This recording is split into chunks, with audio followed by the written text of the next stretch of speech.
Trebuie să recunosc că m-a cucerit și pe mine trendul sprâncenelor stufoase, bogate, naturale, sau așa cum sunt ele denumite în engleză, bushy brows. Și mereu m-am întrebat cum mi-aș putea stiliza eu sprâncenele în acest mod, dar să și arate bine pe mine. Așadar vreau să vă arăt în acest clip versiunea mea și pașii pe care eu îi urmez pentru a ajunge la un astfel de rezultat. Încep prin a-mi pregăti sprâncenele pentru ceea ce urmează. Vreau de mult timp să vă arăt acest scrub pentru sprâncene de la Eyebrow Lifting, care este absolut genial. Fiind un scrub, produsul conține câteva particule grunjoase, care sunt de fapt perle de ulei de ricin, ce curăță blând impuritățile și îmi lasă firele de păr foarte moi. Masez pentru câteva secunde zona sprâncenelor, fără presiune, astfel încât să activez circulația sanguină. Ca să putem începe treaba, trebuie să avem și produse, doar că și ele sunt împărțite pe categorii. Avem nevoie fie de o ceară de stilizare, fie de un gel de fixare pentru a pieptăna firele și a le fixa într-o anumită poziție și mai avem nevoie de un creion tip cariocă sau un gel pomadă. O să vi le prezint pe toate, pe rând, pentru a înțelege mai bine. Primul produs cu care încep este gelul de fixare, iar din tot ce am încercat eu, cel de la Benefit își face treaba splendid. Aplicatorul este gândit să ne ușureze munca, pentru că pe laterale întâlnim perii moi cu care reușim să ne separăm bine firele din sprânceană, în timp ce partea din mijloc este aplatizată și ne ajută să lipim firele pentru un efect laminat.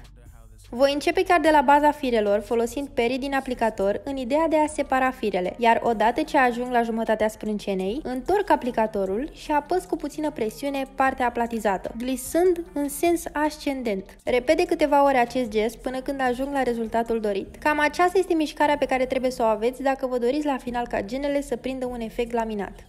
Eu am firele mult prea lungi pentru acest efect de laminare și nu pot să spun că îmi surâde foarte tare aspectul, dar această metodă este miraculoasă dacă vreți să vă măriți vizibil dimensiunea sprâncenelor. Acum că v-am arătat cum să obțineți un efect laminat, vreau să vă arăt și modalitatea prin care eu îmi așez firele lungi. Încep la fel de la baza firelor în sens ascendent, doar că nu mai vin cu partea aplatizată așa cum v-am arătat mai devreme pentru efectul laminat, ci doar mă folosesc de perii de pe aplicator să fixez firele în sus. Repet mișcarea până când orientez fiecare fir în forma la care aspir, începând cu capul sprâncenei până spre coadă. Rezultatul este următorul și sincer mi-a schimbat toată rutina de make-up din prezent.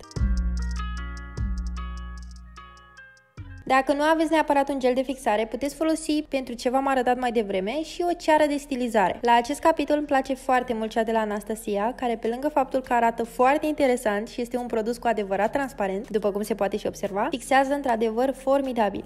Însă, dacă alegeți o ceară, aveți nevoie și de o stensilă suplimentară. Asta dacă nu aveți pensula inclusă în pachet cu produsul, așa cum este în cazul produsului Iconic London. Eu folosesc două pensule, ambele cu două capete, care arată astfel. Pentru mai multe detalii despre pensule, vă recomand să vedeți și videoclipul meu explicativ dedicat acestui subiect de pe canal. Acum ne interesează strict capătul cu perie pentru a putea lua produs și a ne piptăna firele cu ceară. Mișcările sunt asemănătoare cu cele de mai devreme. Începem de la bază și fixăm firele în sens ascendent după bunul plac, iar rezultatul este astfel.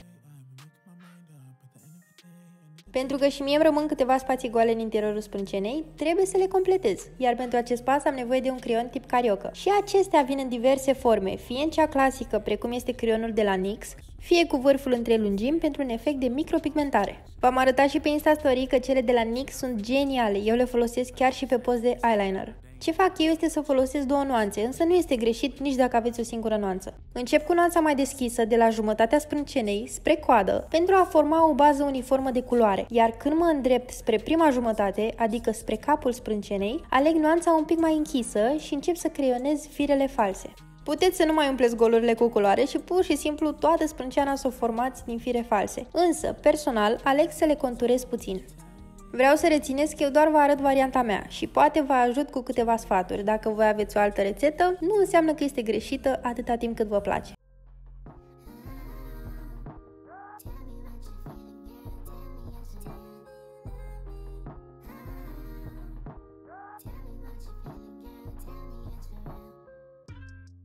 Pentru creionarea firelor false, puteți opta și pentru un produs tip gel, pomadă. Vă recomand să luați puțin produs, să-l aplicați pe o suprafață plată, fie pe mâna voastră, pe o paletă metalică pentru mixare sau pe capacul produsului. Iar când luați produsul cu pensula, încercați să aplatizați ambele părți ale ei, până când se formează un vârf ascuțit. Așa vă va fi mult mai ușor să creați fire false.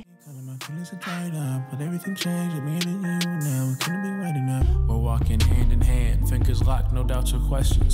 You even met the fam and passed out of my... Iată-ne și la finalul videoclipului cu rezultatul obținut prin tehnicile explicate mai devreme. Am obținut sprâncene îngroșate, dar cu aspect natural, prin machiaj. Vă mulțumesc pentru vizionare dacă ați ajuns până aici, vă aștept în secțiunea destinată comentariilor pentru sugestii de viitoare clipuri. Ne vedem și pe TikTok, acolo unde am pornit o serie despre istoria machiajului, și pe Instagram cu machiajele cu care v-am obișnuit. Stay safe!